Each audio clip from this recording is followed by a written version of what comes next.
Tchelet, hi. Difficult. Difficulty, Yeah. Why? Big decisions, big problems. Big decision, big problem. It's a young company with big decisions and big problems. Yeah. What kind of problems? Specifically today, I can't remember. It's like 10 different big ones. What was the latest one? I think, yeah, we're deploying in Australia and Chile in the United States in the next year. So trying to figure out the revenue model. We built a plan for 2018. And I think that the only thing we can say about that plan right now is that it's wrong. Okay. We're trying to figure out where it's wrong, so that's the... We can't hear you at the back, So we'll try and talk louder. We try and talk louder, and guys, if you want to come closer, we have some more seats here. It just, you know, this is the best we can. So just join us, and we try to speak louder. So big problems, expanding is hard.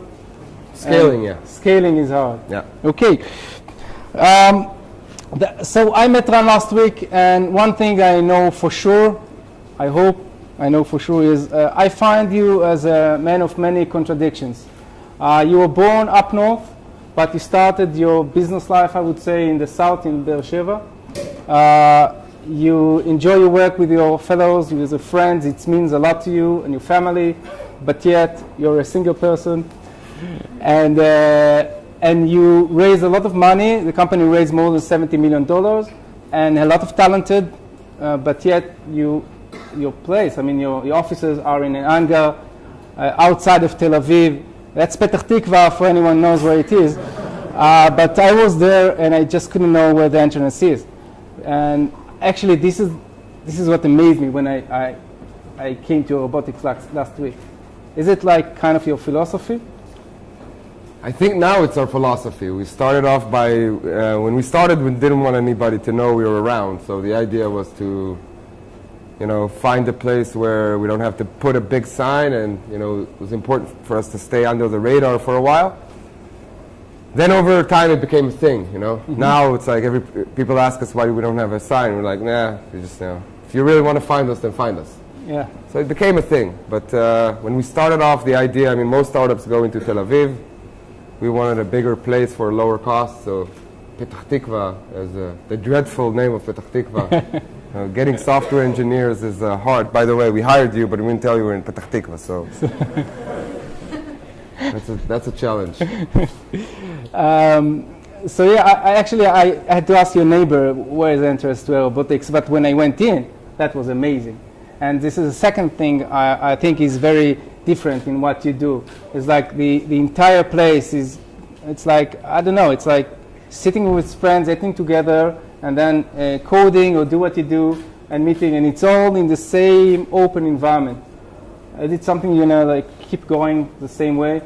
Hopefully, yes. I mean, there's advantages and disadvantages to open space. There's people who think that, you know, it's hard to concentrate and work in an environment like that, and the other people say it's the complete opposite, because you could see everybody and everybody's communicating with each other, and if you need to ask someone from a different department a question, you just go to the table next door, so it makes sense. I favor open spaces for sure. Also, you know, our entire management sits in the floor, so right. There's no fancy officers for managers, which is something that it's a value for us. So yeah, I mean, that's the way for us. You're going to keep that, like? Now I'm going to say that I am, and then in 5 years I'm going to have a fancy office 5 somewhere. years I'm is going 5 to years. say this guy is an asshole. But no, I think so. I mean, our next place will probably be the same. Probably some tweaks and differences because our software people are complaining too much that they can't code. But yeah, we like the concept. It's harder to code in Petach Tikva than in Tel Aviv. So on top of that, I don't have an office. So, but I think a good idea that we had down the line, which I think, you know, we all eat together at the same time. Right. Which I think is a productive tool, because in Tel Aviv, in most startups, you know, lunch starts at 12 and ends at 3. So between 12 and 3, there's no meetings, because this guy was hungry at 12 and the other was hungry at 3. So we just have this gong at 1 o'clock. There's catering coming in. Half an hour, everybody eats, and we're done with it.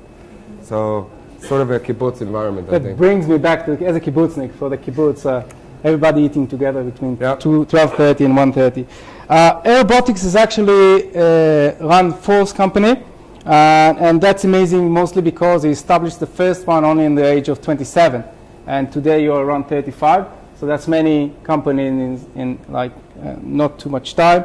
Also is not 200 veteran or any other technology unit in the army.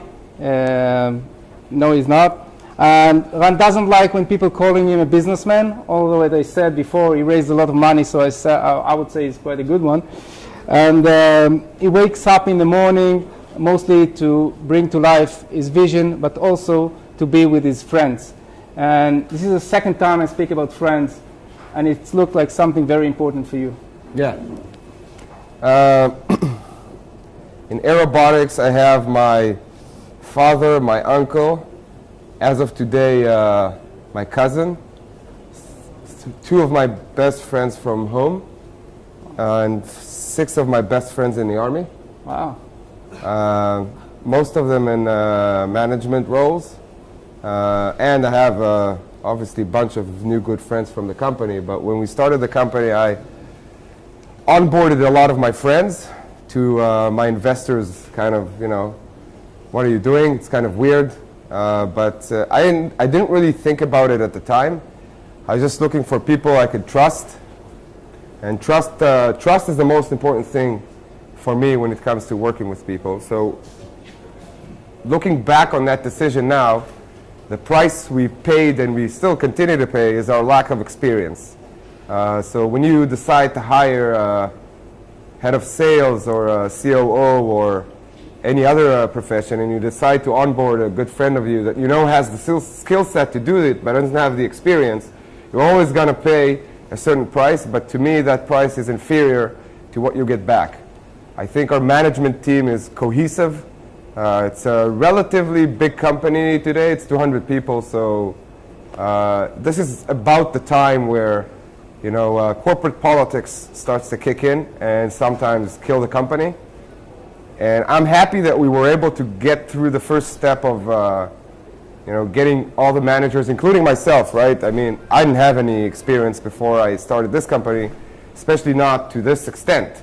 So I can't put myself out of this equation. I'm like any other manager in this company that had no experience. But once you understand the position, and if you're a smart guy and you're motivated, once you get over that bridge, then the trust that we have between the people in the company is priceless in my mind.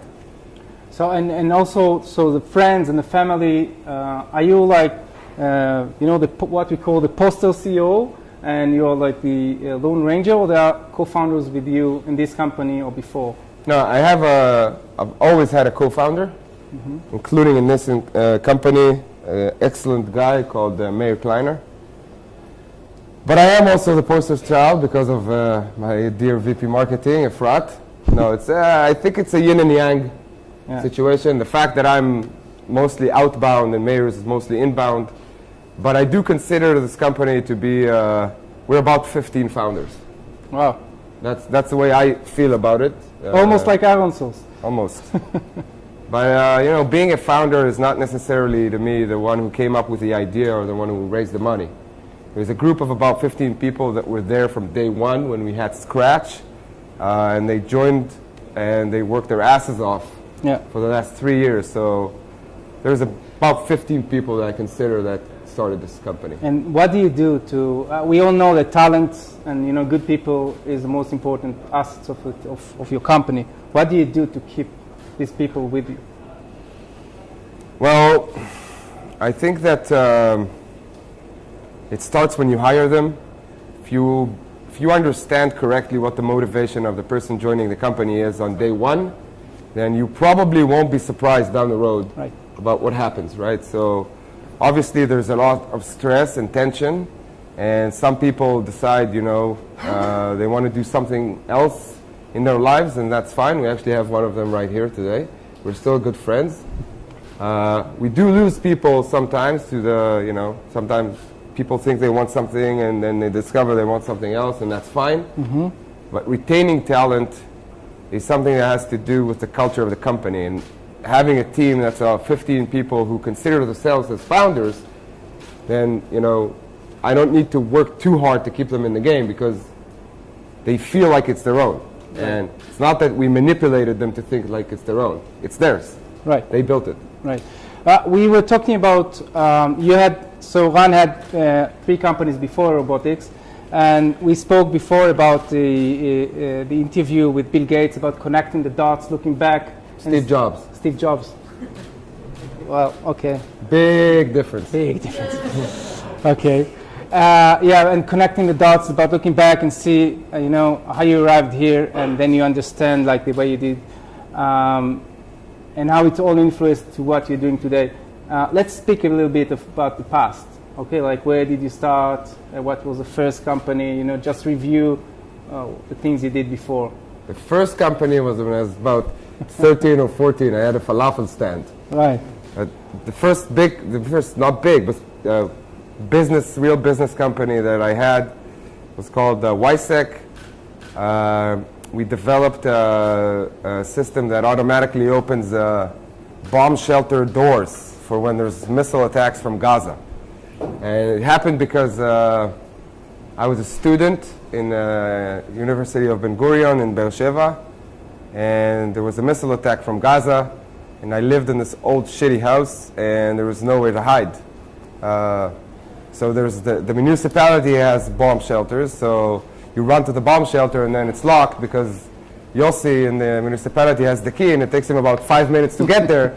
So by the time he's there, it's like 15 missiles that have already been in the city, so it really doesn't make sense. So me and my co-founder at the time said, well, you know, this doesn't seem like a really big problem. Let's try and solve it.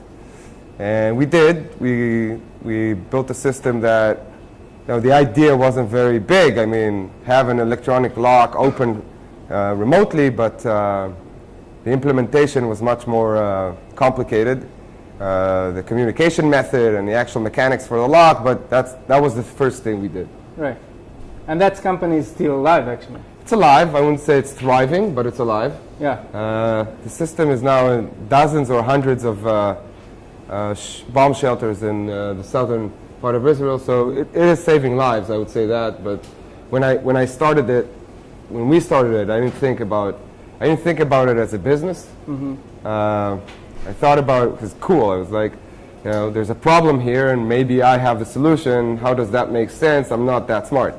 So, but it's your first year in the university, and you're not an engineer, or not yet actually. You just had this idea, so you're like an entrepreneur with a good idea. How you make this come into reality in 1 year? I think it's because of the university. I was bored out of my head. So I was just looking for something different to do and not go to class, I think. And, you know, the president of the Ben Gurion University might not like what I'm saying, but that was the truth. I don't know, it seemed like a very common sense thing to do.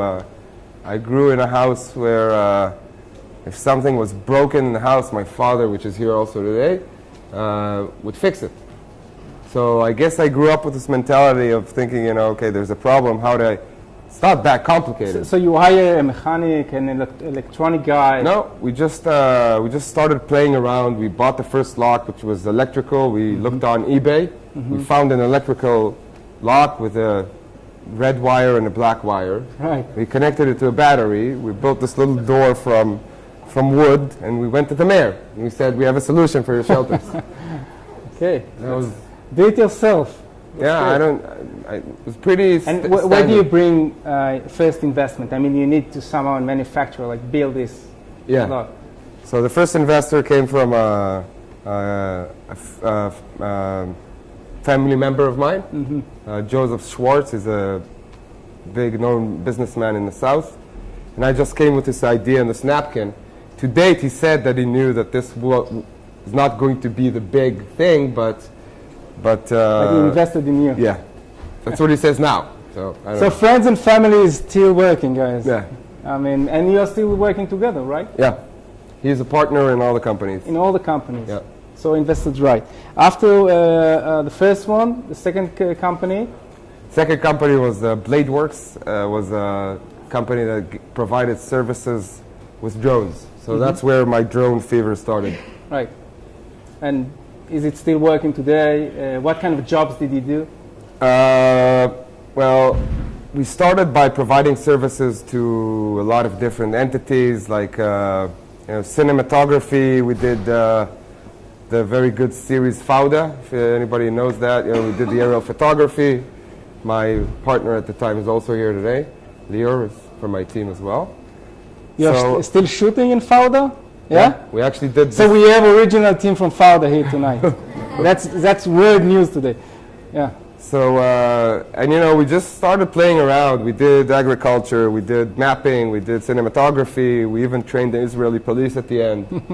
We just got a lot of experience around this technology. And again, it was a service company. Right. So as you said, looking back now and connecting the dots, it makes a lot of sense. But at the time, it's just natural flow. And then you lost some drones? Yeah. I mean, they fall, they break.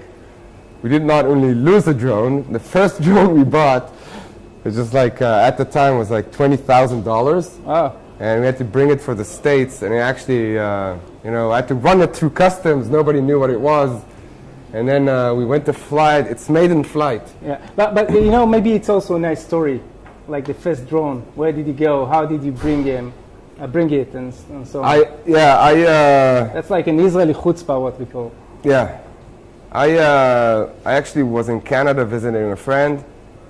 And I went into this electronics store to buy a juicer, and I saw this little toy, and I just bought that toy, forgot about the juicer. I started flying that drone in my friend's house in Toronto, and it just hit me that, this thing could fly, and, I actually got the video in my smartphone. Yeah. I was like, wow, this is like pretty simple. There's a lot of things you could do with this, and I just started looking, for better and better drones, and I accidentally, I looked online for a better platform because I wanted to start a business. The first one I bought was this AR drone. It was a piece of foam. It wasn't serious enough, so I looked for a serious platform, and there was like maybe 2 manufacturers at the time. And it was just the time where DJI had launched into North America. If you know, DJI is probably the most dominant drone manufacturer in the world today. And I called DJI North America, and the guy who picked up the phone was Colin Gwen. He was the CEO of DJI North America, and he just picked up the phone. I was like, hey, man, I'm Ron. I'm from Israel. I want to buy a drone. He said, well, cool, I can sell you a drone. So I don't really know how to fly it, so I'm going to come over to Austin for you to teach me. He said, well, okay. I mean, if you want to come and pick it up, that's okay. So I did that, and I got on a plane the day after. And I just got to Austin and knocked on his door and said, hey, man. I'm that guy from Israel. Yeah. Where's the drone? And then he started teaching me, and he understood I have no idea what I was doing. I almost killed myself a couple of times. So that's... Yeah, we're not going to talk about the story with the drone. That's a different one. Yeah, well... Are you still connected to him? Are you still... we're still good friends. He's actually a very super talented dude. He actually started 3D Robotics after, and now he's the CEO of a company called Hangar. So, yeah. Okay, cool. And then the last before robotics, Para-Zero? Yeah, so Para-Zero, the story was that we got this cool S800 as a DJI drone that cost like $20,000 back from the United States to Israel, made in flight in Beersheba. There's a memorial there on the top of the hill if someone knows it. And me and my friend are flying it, and we're excited. And then this thing just goes berserk, and just like, boom, into the concrete, and just explodes to 2,000 pieces. There's like 4 guys there drinking. It was at night. It was like, is this an experiment from the university? And we're like, so I had to go back to Yossi, my investor, and say, so you remember the drone I brought in yesterday for $20,000? I need to go get another one. And he was cool enough to say okay. So that's when we said, okay, this thing is dangerous. There's no safety. There's no safety mechanisms. We need to build something. And then we started Para-Zero, which develops pyrotechnic parachute systems for drones. Bladeworks was, by the way, merged into Airobotics. And Para-Zero is a standalone company now in Kiryat Ono. So necessity is the mother of all innovation, I guess. Let's talk a bit about the entrepreneurship, kind of role. Like a lot of failures, it's a hard work, and what does it take to be an entrepreneur? First off, I would say you need to be a bit insane. For Insane. sure. Yeah. Yeah. I think it's one of the most difficult jobs in the world, especially since there's no build-up. You go from 0 to 100 very quickly, and you're paving your own way. So I would say that's probably the most difficult aspect. There's no one there to tell you, if you do this, and this right, then you'll be fine, right? You wake up every morning and it's a blank canvas, and you need to start figuring out what you want to do. So pretty difficult, I would say. Yeah, you also said it's not kind of a profession that you can study or learn. Yeah. It's something, as you said, you pave into it. I think in these cases you need like good mentors, someone to guide you. Do you have like a good mentor in your life? I have a lot of good mentors, and that's something that might be contradicting to the way you would think of an entrepreneur, because you expect an entrepreneur to be someone who's stubborn and doesn't care what anybody says, and says everybody's doing this, but this is not a good enough product, I'm going to do this. Yeah. So to do that, you need to be stubborn and not listen to anybody. Right. But on the other hand, if you're only stubborn, you don't get very far. So I was very lucky to have a lot of good mentors. Noam Bardin, the CEO of Waze, John Malloy from Blue Run Ventures. Actually, also invested in the company. Yeah. So one of the most important things is to choose the right investors. Right. Some people, they say they only care about the money. Yeah. I would say that's the last thing that matters. For me, the board is a group of superheroes, right? Everybody has their own trait.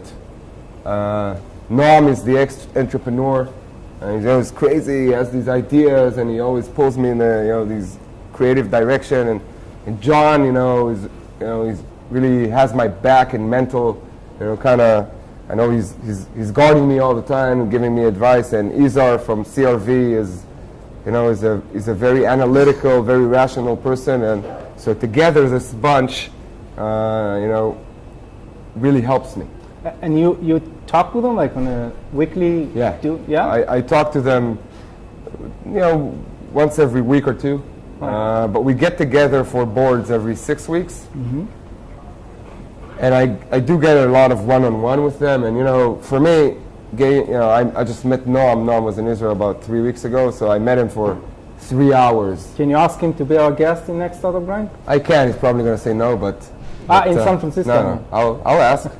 I'll ask. He's going to hate me later, but I will. Okay, thank you. But having you can write it down. I wrote it down. But having someone like Noam sit down with you for 4 hours, that's invaluable. You don't learn that in business, in Harvard Business School.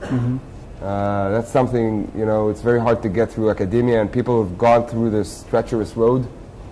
And I'm not just talking about Noam again, I'm talking about this entire bunch. These guys have been, John and Izar and Richard, which is now our COO, they've been through 3 or 4 major technological revolutions. And the insight that you get going through that with so many startups is, how could I not listen to what they say? Would you say you were lucky they found you in the beginning? Because a lot of people starting, I know a few of the guys here, basically looking for the first investment, and not always they can choose, I couldn't choose as well. They chose me. Right, so you were very lucky at the point where I got my first investment, I was close to ending myself. So that moment was a glorious moment by itself, but I don't think you should choose an investor based only on the money he's giving it, because it's marriage, if you want to start a serious company, it's going to take you somewhere between 5 and 10 years, and if you don't choose the right people to go through that with you, I wouldn't say I was conscious enough at the time knowing what I was doing, but now in retrospect I could say that, wow, I was lucky. Yeah, how did you arrive to Noam, and how they chose you? You said, right? Yeah, well, so not everybody is so lucky. So I think I quickly understood that raising money for this company in Israel would not be the best idea. okay, Not to say anything bad about the Israeli VC community, but it's a different community than what you have in Silicon Valley, right, in my mind. I think that the investment approach is different. The risk they're willing to take is different here and there. It's kind of like the difference between playing blackjack and roulette. The risk is lower in blackjack, but the return is lower. And if you look at VCs in the United States, there's VCs who have done more billion-dollar exits than the entire Israeli community together. So they're more familiar with that game.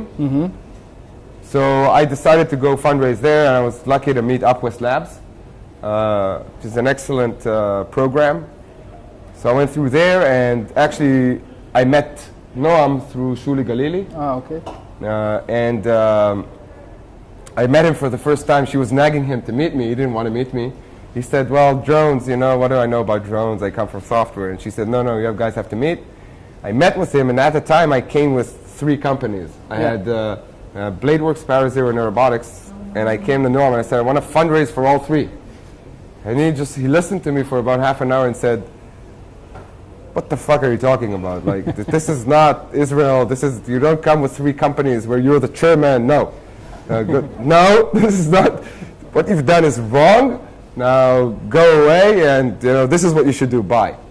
And I think what struck him is that I actually did what he said. yeah, I went back and I actually chose one company, and we separated all the entities, and then I came back to the Valley. And today he said that the fact that I actually pivoted on what he said was what made him, Yeah. But I think with investors, it's chemistry. Like, I mean, and they are still investing like in the second round. And yeah, third they've round. invested in all the rounds so far.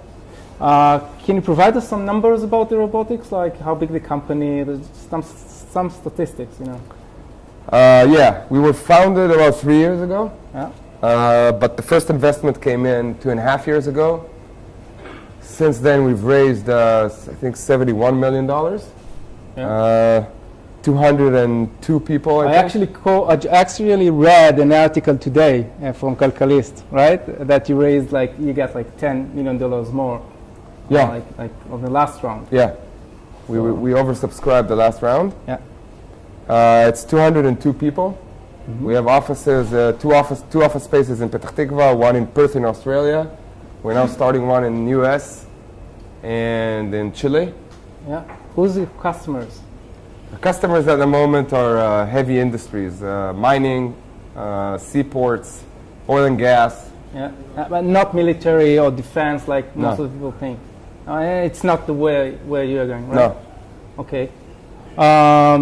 So I'm gonna ask the people here to ask them questions. Maybe the first question from a friend, someone from behind there. I can't see anything because of the light. So Meir Kliner, can you see me? Hi. Something about professional question about the drone. For Startup Grind to invite you for this amazing talk. I know Airobotics a little bit, so I'm just going to ask you about בוא תתקרב קצת. the drone. I'm a drone addict, so I have many drones. I'm always testing new things. Yeah, I see you on my feed all the time. Sorry. You're blocked. I just wanted to ask about the drone space like in Israel. Yeah. We know that Amazon is coming for this building, so what's going on? How do you mean? Like, what's gonna? Startups going out in the air globally. What can you tell us about Israel and drones? Well, So we have to repeat the question for the. So the question. if I was- understand correctly, you're asking, what do I think is the future for Israel and drones? Yeah? All right, so I think that, this country probably has one of the highest ratios, per capita for sure, of people who are engineers in the aerospace industry, right? We have Elbit and Rafael and IAI, so per capita there's a lot of guys who know what they're doing when it comes to military equipment and specifically aviation, right? So I think it makes it interesting as a hub, right? When we raise for robotics, The first round, we had this. I told my investors I was going to move to the States, but then we decided to stay in Israel because the talent pool here is so much better for what we're doing. So it depends if you look at software or hardware, right? And specifically if you're looking for aviation grade hardware or hobbyist kind of drones, right? So I would say this is a great place for this domain to grow in. And we already have a lot of good companies coming out of Israel in this space, so I see it continuing. Yeah. My name is Aaron Grossman. I'm in e-health and mostly personalized medicine, but I love drones, and my boy and I do a little bit together. I wanted to ask you about the grind with the startup grind. Was there a point in your development where you had an MVP and now you got to go out and hunt for customers, or really do what for you was the darkest hour having to grind through? 2 hours ago. Listen, I'm saying,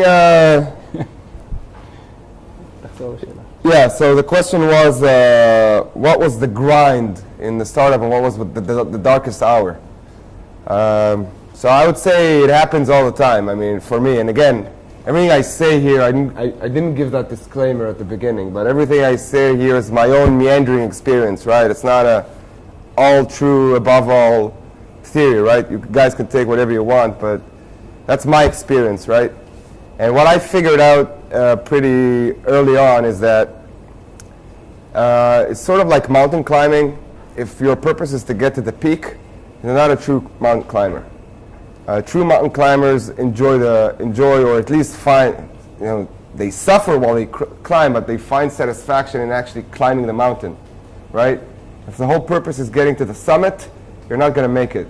So that's why, to answer your question, there's always dark hours. I mean, that's the game, right? What is a startup? A startup is, to come in and say, right, I'm going to come up with this idea and build a company that would otherwise take a regular corporation 20 years to build, and I'm going to build it in 5. And I have no idea what I'm doing, but I'm going to do it. So if you're not ready to suffer day in and day out, because that's a startup, right? It's an unnatural entity. It's a business that's been injected with hormones, growth hormones in the form of funds, and that's your job. So obviously you're not going to have the time to properly plan, and you're not going to have the time to properly market research, and you're not going to have the time to properly tend to your team. But that's the game. One more? Yep. So we spoke about the drone ecosystem in Israel, but maybe let's speak about what's going globally. It's not just autonomous drones like Airobotics, but we speak about autonomous cars. And I would like to hear your opinion about autonomous cars, autonomous taxis, and so on that takes you from place to place. What are your thoughts about the future? I would say that autonomous cars is happening for sure. There's no ifs. It's just a when.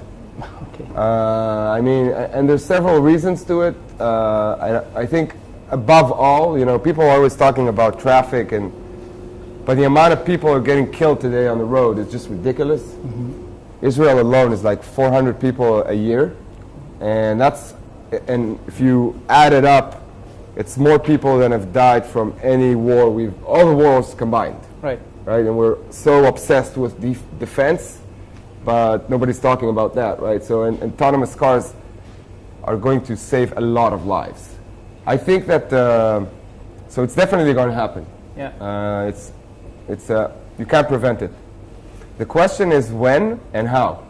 I'm a bit disappointed, I have to say, with the billionaires of this world for not picking that one up, because I think one of the biggest problems today is integrating this technology into the existing technology. But if someone would come into Tel Aviv today and say, listen guys, no more cars in the city, I'm going to provide you with all the autonomous cars you need, I'll buy them, but the mayor has to say that there's no cars in the city anymore.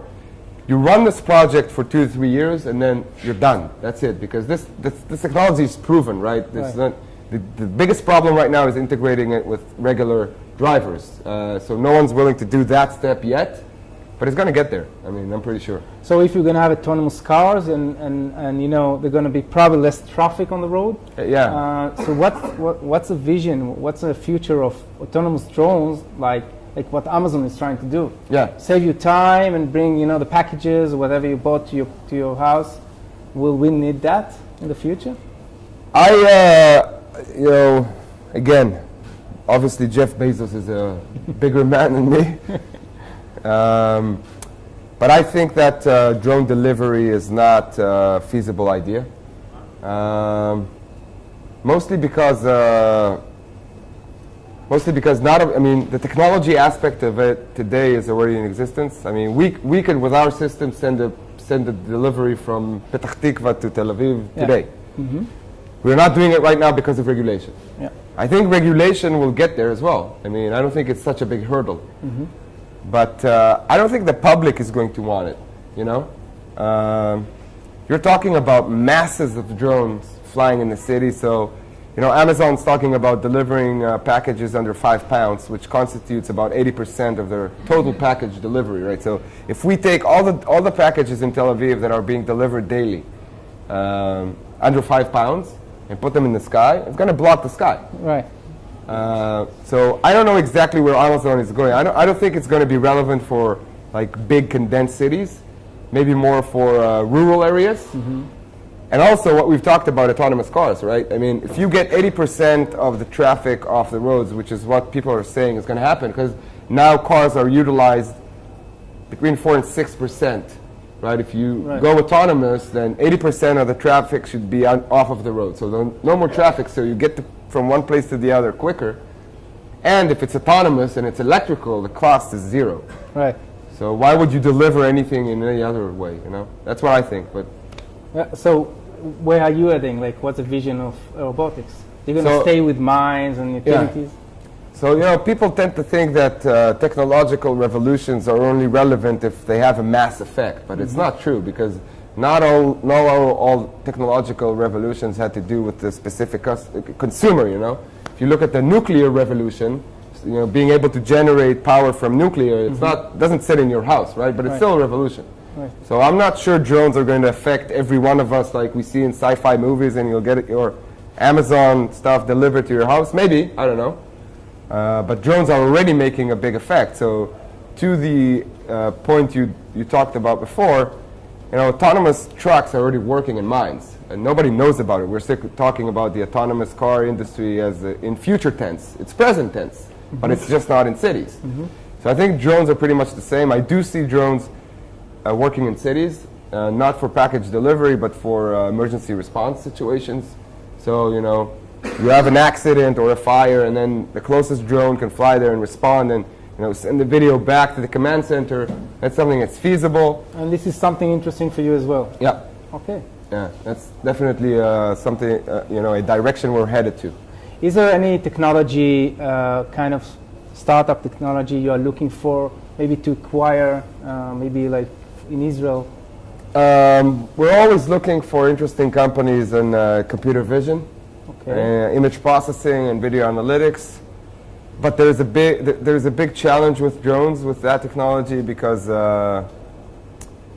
being you know, a lot of the computer vision, or at least let's say change detection with computer vision, is based on the fact that the camera is in the same position all the time. Yeah. So and then if something moves, the pixels change, and it's relatively easy to identify. The problem with a flying camera is that the pixels change all the time because the camera is moving all the time. Right. So it's still pretty difficult to do, but we're definitely looking for companies in that space that, you know, people have software that can help us run analytics from our drones on the data that we're gathering. Then we're very interested. Because I remember we were talking that the robotics is basically developing everything, like the hardware, the software, and everything. Yeah. So yeah, that's we had no a lot of choice. development. We had no choice to build a platform ourselves, because there was no other platform like this before, and to get it to a robust enough level, we had to build everything ourselves. Plus, we had to get it through regulation, right? So it's a different standard of aviation.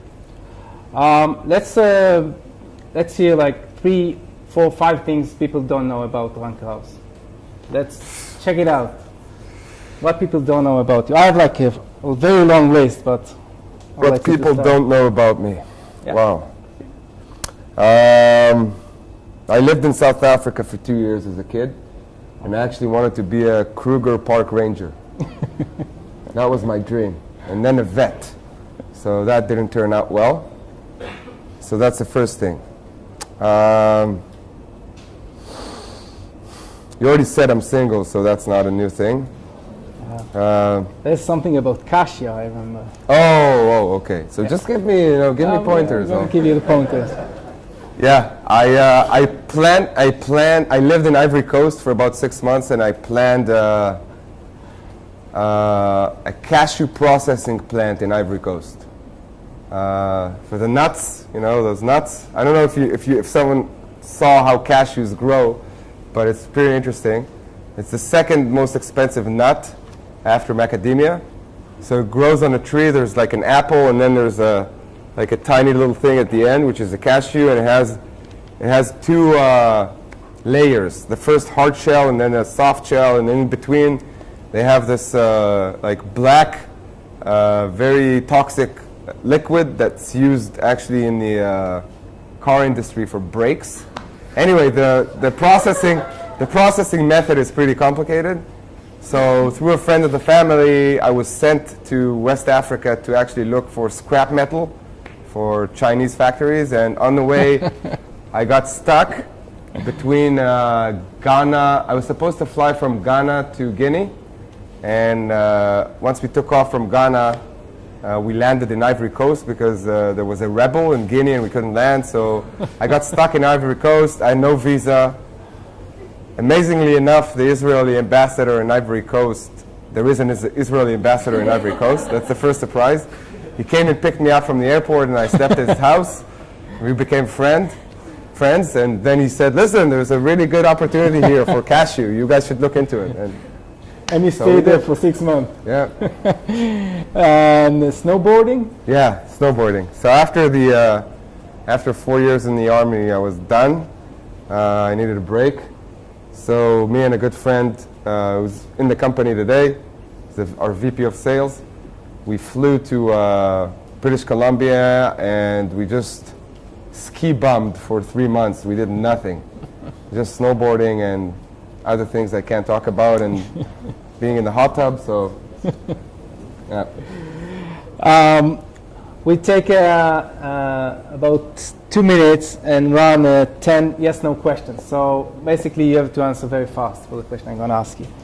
So, team or single entrepreneur? Team. Of course. Business plan, yes or no? Yes. Really? Yep.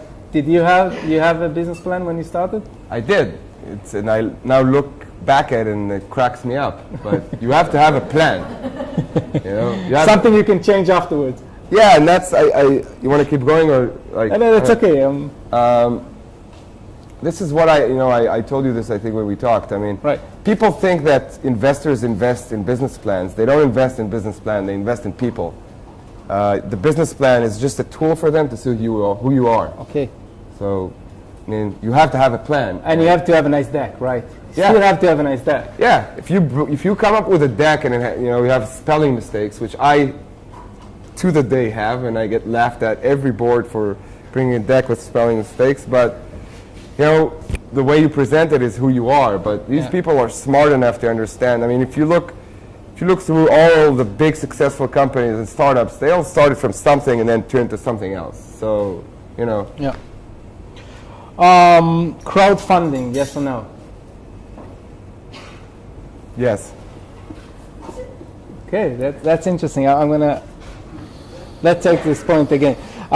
Today, looking back, because this is like, you could have like a very nice video today about the robotics and the vision. Look back 3 years ago, 3 years before. Would you have try to run for crowdfunding? Yes, again, I say yes because it's not a no. But I think it really depends on what you're doing, and depends who you're crowdfunding with. I think, if you want to get off the ground and you know what you're doing, and so instead of the friends and family stage. Yeah, but it's not just the money; it's also the market validation. You have like For 1,000 consu- people. Yeah, for consumer products, I agree. But I don't have experience with consumer Right. products, so maybe I'm not the guy to ask that. Exit fast or grow? Grow. Grow. Grow in Israel? Yes? Great. China or the US? Why are you doing this to me? I have investors from both. Both. Patent, yes or no? Yes. When?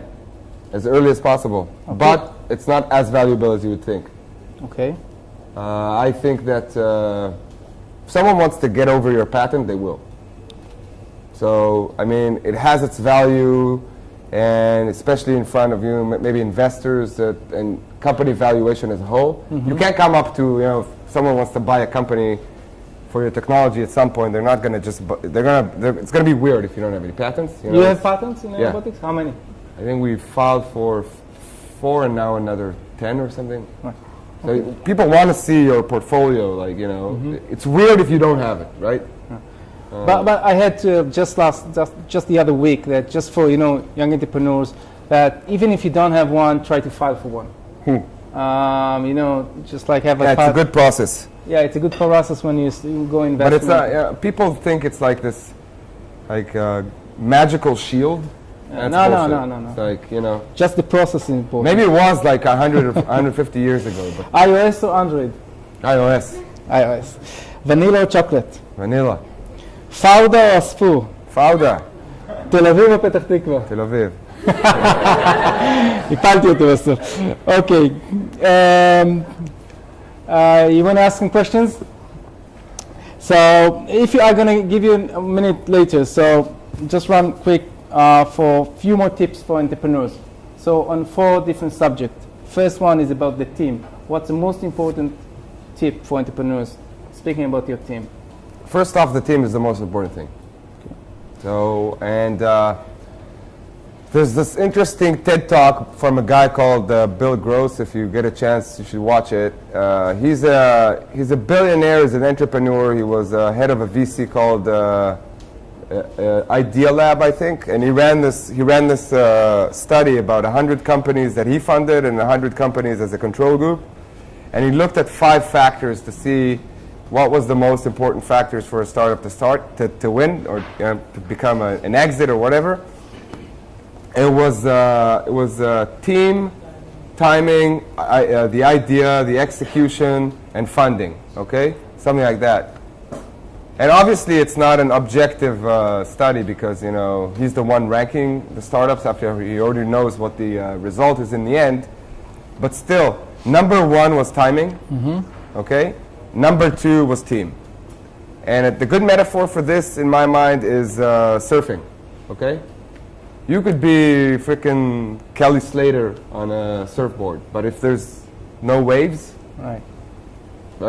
Yeah. On the other hand, if there's a big wave coming and you're not Kelly Slater, you're going to be done. Right. So you need a combination of the two. Now, timing, you can't really control. It's not up to you. People might say that, this is the time, but if we look back at, big companies like even Facebook and Google and Uber and Airbnb, none of them were the first in their industry. Right? But one of the big reasons for Uber and Airbnb to be successful is actually the fact that they started at the economic downturn in 2008. The economic downturn sent people to look, to spend less money for hotels and for cabs, and that's why, they had perfect timing. But they also had a good team. And also had very good engineers back in the market. Yeah. They could hire. Exactly. But for me, team is number 1. You're not going to be able to foresee the changes that come down the road, changes of plan. So you need a really good team. That's the key, I think. So team is the first. Yeah. And second thoughts, tips for fundraising. I would say like the first, most of the crowd here are, first timers. Yeah. So I think I said this before, the biggest misconception is that, you think your investors are looking into your idea or your market specifically or your business plan, and they're going to start talking to you about why did you decide that the margin should be 60% if you come with a business plan at all. And I think from the investors I know that it really doesn't matter. I mean, they care, obviously they care that your idea makes sense and that the market you're going to is a market in growth and not something that's dying. Like, nobody's going to invest in oil right now for startups, right? I mean, if there's renewable energy. But as long as you're in a market that makes sense, and the idea makes sense, then everything is who you are. Because again, these guys have seen endless entrepreneurs, and I think the silver lining for all of them was, who is the person? How will you react when you fail? How will you react when things don't go your way? And that will happen over and over again. How good are you to work with? How coachable you are? How honest you are? Like, some people, they come with a presentation to an investor and they won't talk about the competition because they're scared. Right. Especially in Israel, we have this there's already one like that, so leave that. But it's bullshit, because in America it's not that way. If someone's doing something closer to what you're doing, that means there's a market. So it's a good thing to pursue. So being honest and saying some of the things you don't know. Obviously, you don't know everything. So if an investor asks you, Do you have competitors, robotics? yeah, I wouldn't say that they're direct competition in terms of technology. We do have uprising competition that are trying to do what we're doing. Yeah. Some of them will be successful, I guess, but You answered my third question about the product and the market. About fundraising again, I mean, a lot of people trying to fundraise a lot of money in the beginning with very high evaluations. Yeah. What do you take about that? Maybe too high in the beginning. listen, I think we raised substantial amount of money, but we also need to spend a lot of money. We're not, and excuse me to all the software people here, but we're not a software company. Right, of course. We have a lot of hardware and things that actually cost money, except the software engineers. So for us, we needed to raise a lot of money. But in terms of what you've asked in terms of valuation, I think sometimes the idea is always to get the highest valuation you can. I don't think it's a good idea, because at some point that valuation is going to catch up to you. Right. Right? I mean, if you're able to raise $20 million and $100 million pre-valuation, but you don't feel that your company is worth it as the CEO, the next round you're going to have to raise according to 200 pre. Right. So you're going to keep on chasing your tail, and at some point if you want to IPO or sell the company, your valuation is bubbled up. Right. So obviously the downside is dilution to the founding team, but you have to make that trade-off. And the last thing is, we're back to where we started today, is again the entrepreneur DNA. Again, like most important tip for young entrepreneurs in the beginning of the road, beginning of the way. Yeah. I would say the most important question you need to ask yourself if you want to be an entrepreneur is why. And really sit down with yourself and be honest with the answer, because if you're not honest with the answer, then it's going to catch up to you later on. And I think that if the reason is money or fame, you're not going to last. You need renewable energy as an entrepreneur to keep going, right? And money and fame is like, it's gasoline. It runs out at some point. It's not that important. You either, I don't think it gives you the energy you need. So for me, it's one of two. It's either doing something good in this world, which, if you're building something that actually affects in a positive way, then that gives you endless energy to keep on going. I wouldn't say, by the way, that Airobotics is doing that, right? I mean, I think we're building a really good product. I think our product is going to save lives at some point, but we're not building a cure for cancer, okay? I have to be honest about that, which is fine. We're creating jobs. We're not doing anything harmful. We're actually doing good things, but we're not the life-saving company. If you do find an idea that changes this world for the better, that's a lot of fuel. But if not, most companies don't, right? Save the world. But then the other reason should be around creation, in my mind, okay? For me, the biggest kick is and it just keeps on astonishing me, the fact that, we had this idea, we had this vision, and it's actually happening, and it's happening day by day. It's not just from where we started as 15 people and now we're 200, and we dreamt of this machine, and now this machine is working. It's happening every day.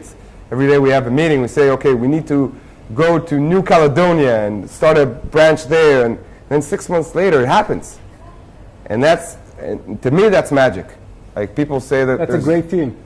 yeah, but for me, that's magic. People say that there's no magic in this world. Yeah. That's magic. Like, coming up with something in your neurons in your brain, and then it's there. Yeah. I think that's the kind of fuel that an entrepreneur needs, and if that doesn't rile you up, you're not going to make it, because it's a tough fucking ride. Right. Yeah, I see. Can I say one thing? Sure. From the Zohar, the holy book, they say that every rayom gishmi comes from a rayom ruchni, Yeah? which is a beautiful thing, which is basically what they say. Yeah? Very true. Everything in this world. We will finish this interview with the last question we always use in such an event. The question is, we call it the Peter Pan question, and it's about what you want to do when you grow up. What I want to I know do. you have a lot of ears for that. I mean, there are people here like, I would say 60, 70 years old, and they knew what they're going to do, but like, what's your vision? What you really want to do? I would want at some point to use my creativity and hopefully resources to do some good in this world. It's a cliche, but that's what I want to do. I'm on my way there, I think, now, and I think this would probably be a connect-the-dot moment in my life when I look back, Airobotics, and things just roll, the guys that I met in Blade Works and in YSEC and in the Army, they all rolled together, and I think that's the way I hope my life is going to keep unfolding. Yeah. But yeah, doing something of meaning, definitely. So doing good things. Yeah. Okay. Cliche, but true. Okay, thank you very much. תודה רבה.